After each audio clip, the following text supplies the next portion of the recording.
دوستوں آج کی کہانی میں بہت سی خوشخبریاں ملنے والی ہیں۔ بھابھی حبیب کو آفس بلاتی ہیں اور پوچھتی ہیں کہ سارے ریکارڈ کہاں ہیں، کیا چل رہا ہے، لیکن حبیب غصہ ہوتا ہے اور باہر آ کے کہتا ہے میں آپ کو بزنس بتاؤں گا کیسے کرتے ہیں۔ راحیلہ عائشہ کو بھابھی کے خلاف کرتی ہے۔ چھوٹی پھپھو دیکھ رہی ہیں کہ آج کل فراز صاحب تو آپے سے باہر لگ رہے ہیں اور تیار ہوتے ہیں اور گھر سے نکل جاتے ہیں، کچھ بھی نہیں بتاتے۔ اتنا سج سنور کے کہاں جا رہے ہیں، مجھے بھی تو بتائیں آخر کر کیا رہے ہیں۔ فراز صاحب بولتے ہیں بھئی میں نے کیا کرنا ہے، میں تو تمہارے لیے ہی کر رہا ہوں، شازیہ کے بارے میں مجھے بتائیں، شازیہ کون ہے۔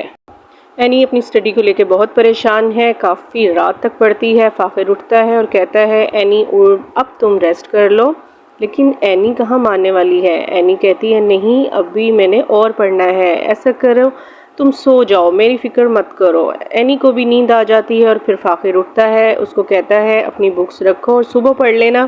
اینی کالج جاتی ہے اور پرنسپل اپنے آفس میں بلاتی ہیں اور اینی کو کہتی ہیں Annie well done, you are brilliant student, ہمارے کالج کو آپ جیسے اسٹوڈنٹ کی ضرورت ہے، میں چاہتی ہوں آپ ہمارے کالج کی طرف سے پارٹیسپیٹ کریں۔ لیکن اینی منع کر دیتی ہے۔ اینی پرنسپل کو بتاتی ہیں کہ سوری میم میں ایسا نہیں کر سکتی، میں ایک مشکل میں ہوں۔ وہ پوچھتی ہیں کیا بات ہے مجھے بتاؤ، لیکن اینی انہیں سب بتا دیتی ہے کہ میں پریگننٹ ہوں اور ڈاکٹر نے مجھے منع کیا ہے۔ وہ جب یہ بات سنتی ہیں تو وہ شاکڈ ہو جاتی ہیں، کیا کہہ رہی ہو، اتنی چھوٹی عمر میں تمہارے پیرنٹس نے شادی کر دی۔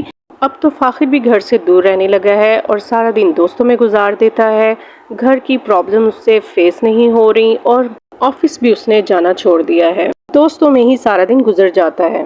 عالیہ کی بھی طبیعت دن بدن بگڑتی جا رہی ہے، ڈاکٹر نے اس کو بیڈ ریسٹ کہا ہے، لیکن اس کی ساس کہتی ہیں کہ بیٹا بیڈ ریسٹ ایک بہانہ ہے، تم کام کرو، آخر ہمارے گھر کا کام ہی کیا ہے، ہم 3 لوگ ہیں، 3 لوگوں کا کام ہی کیا ہوتا ہے۔ لیکن عالیہ کہتی ہیں امی میں نہیں کر سکتی، میری طبیعت خراب ہے، پلیز آپ میری ہیلپ کریں۔ لیکن ساس کہاں ماننے والی ہیں، وہ کہتی ہیں بیٹا یہ تو کوئی بات نہیں ہوئی، تم کام نہیں کرو گی تو پھر کیسے چلے گا۔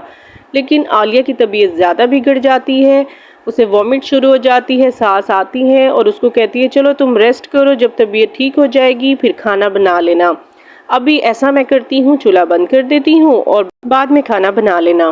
اینی کی ساس غصے میں ہوتی ہیں اور اینی کو بلاتی ہیں، اینی میری بات سنو، کہاں ہو تم، کیا کر رہی ہو، ادھر آؤ میرے پاس بیٹھو، میں نے تم سے ایک امپورٹنٹ بات کرنی ہے۔ اینی آتی ہے، اپنی ساس کے پاس بیٹھتی ہے، ساس اینی کو سمجھاتی ہیں کہ یہ فاخر آج کل کیا کر رہا ہے، فاخر آفس بھی نہیں آتا، گھر پہ بھی نہیں ہوتا، اپنی اسٹڈی پہ بھی فوکس نہیں کر رہا، آخر اس کا مسئلہ کیا ہے۔ اینی فاخر سے بات کرتی ہیں کہ بڑی امی بہت پریشان ہے فاخر تمہاری وجہ سے، تم گھر پہ بالکل توجہ نہیں دے رہے ہو، اپنی اسٹڈی پہ فوکس نہیں کر رہے ہو اور سارا دن باہر گزارتے ہو، آخر وجہ کیا ہے، تم آفس جایا کرو، اپنی رسپانسبلٹی کو سمجھو۔ لیکن فاخر اینی کی کسی بات پہ کان نہیں دھرتا، الٹا مسکرانا شروع کر دیتا ہے۔ اینی کی پھپھو اور اس کی کزن جو ہے بازار آتی ہیں اور حمزہ کو دیکھتی ہے اور وہ کزن جو ہے اپنی مما سے بہانہ کرتی ہے کہ مما میں ابھی آتی ہوں۔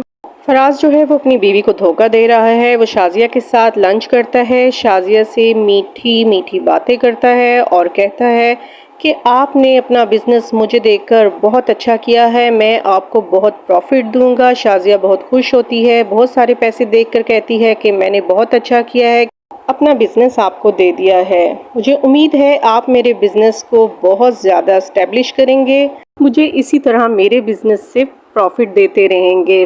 اینی کی طبیعت بگڑ رہی ہے اور اینی گھر کے سارے کام بھی کرتی ہے، کالج بھی جاتی ہے اور اپنی اسٹڈی پہ بھی فوکس کرتی ہے، گھر کے کام جو ہیں اسے سنبھالے نہیں جا رہے، چھوٹی عمر میں اس کے اوپر اتنا برڈن ڈال دیا ہے، اگر وہ گھر کو نہیں دیکھے گی تو بڑی امی ناراض ہوں گی، کیونکہ بڑی امی جو ہے اب آفس چلا رہی ہیں اور وہ بزنس کو دیکھ رہی ہیں، اگر وہ بزنس کو نہیں دیکھیں گی تو گھر کا خرچہ کیسے چلے گا۔ بہت سی الجھنوں کا شکار ہو چکی ہے، 8 ماہ گزر چکے ہیں، اب عالیہ کی طبیعت خراب ہو گئی ہے۔ عالیہ اٹھتی ہے کہ جمشید اٹھیں میری طبیعت خراب ہو رہی ہے، جمشید عالیہ کو اٹھاتا ہے اور ہاسپٹل پہنچ جاتا ہے۔ ہاسپٹل جب پہنچتا ہے ڈاکٹر اس کو خوشخبری دیتی ہے کہ جمشید آپ باپ بن گئے ہیں، آپ کے ہاں بہت خوبصورت سا بیٹا آیا ہے۔ جمشید اور اس کی ماں بہت خوش ہوتے ہیں۔ اینی کی بھی طبیعت خراب ہو جاتی ہے، فاخر اور اس کی مما عائشہ سب اس کو ہاسپٹل لے کے جاتے ہیں، ڈاکٹر اس کو کہتی ہیں کہ آپ کی بیٹی کی طبیعت بہت خراب ہے، عائشہ اسی وجہ سے پریشان ہوتی ہے کہ میری بیٹی کی عمر بہت چھوٹی ہے اور وہ اتنی چھوٹی عمر میں ماں بن رہی ہے۔ بھابھی اس کو سمجھاتی ہیں کیا ہو گیا ہے عائشہ، ایسی بات کچھ بھی نہیں ہے، کوئی بات نہیں، ہم اس کا خیال رکھیں گے، تم بس فکر مند نہ ہو۔ لیکن عائشہ بہت پریشان ہے، بھابھی اینی کو کچھ ہو تو نہیں جائے گا، میرا دل جو ہے بہت پریشان ہو رہا ہے، پلیز ڈاکٹر سے پوچھیں میری بیٹی کی طبیعت کیسی ہے۔ اینی کی پھوپھو گھر آتی ہیں اور دیکھتی ہیں گھر پہ کوئی نہیں ہوتا، وہ پوچھتی ہیں سب لوگ کہاں گئے ہیں، اور پھر دونوں کی بحث جو ہے حبیب پہ ہو جاتی ہے کہ حبیب نے تو ظہیر بھائی کے کاروبار کا بالکل ہی بیڑا غرق کر دیا ہے۔ فاخر بھی اینی کو لے کر بہت پریشان ہے۔ اب آ گئی ہیں ڈاکٹر، اب تو ہوگی عائشہ کی اور بڑی بھابھی کی خوب تسلی۔ ڈاکٹر جو ہے ان دونوں سے پوچھتی ہیں اتنی چھوٹی سی عمر میں آپ نے اس کو ایک بیٹی کی ماں بنا دیا ہے۔ وہ بہت پریشان ہوتی ہیں، لیکن اسی عالم میں خوش بھی ہوتی ہیں کہ لو بھئی بیٹی آ گئی ہے۔ بھابھی جو ہیں عائشہ کو مبارکباد دیتی ہیں اور فاخر کو کہتی ہیں تم باپ بن گئے ہو، لیکن ڈاکٹر جو ہیں وہ وہیں اپنے سوال پہ اڑی ہوئی ہیں کہ آپ لوگوں نے اتنی چھوٹی عمر میں بچی کی شادی کر دی ہے، اب وہ کتنی پریشانی میں ہے، آپ کو پتہ ہے ہم لوگوں نے کتنی مشکل سے اس کیس کو ہینڈل کیا ہے۔ بڑی پھوپھو حبیب کے پاس آتی ہیں کہ میرا جو حصہ ہے وہ مجھے دو، تم نے تو بات ہی نہیں کی۔ حبیب کہتا ہے میں کہاں سے کھلاؤں، میں تو خود پھنس گیا ہوں، میرے ہاتھ میں تو اب کاروبار بھی نہیں ہے، لیکن وہ بلیک میل کرتی ہیں اور حبیب اس کو کچھ پیسے دیتا ہے، یہ رکھیں آپ، میں باقی کا حساب آپ کو بعد میں دوں گا۔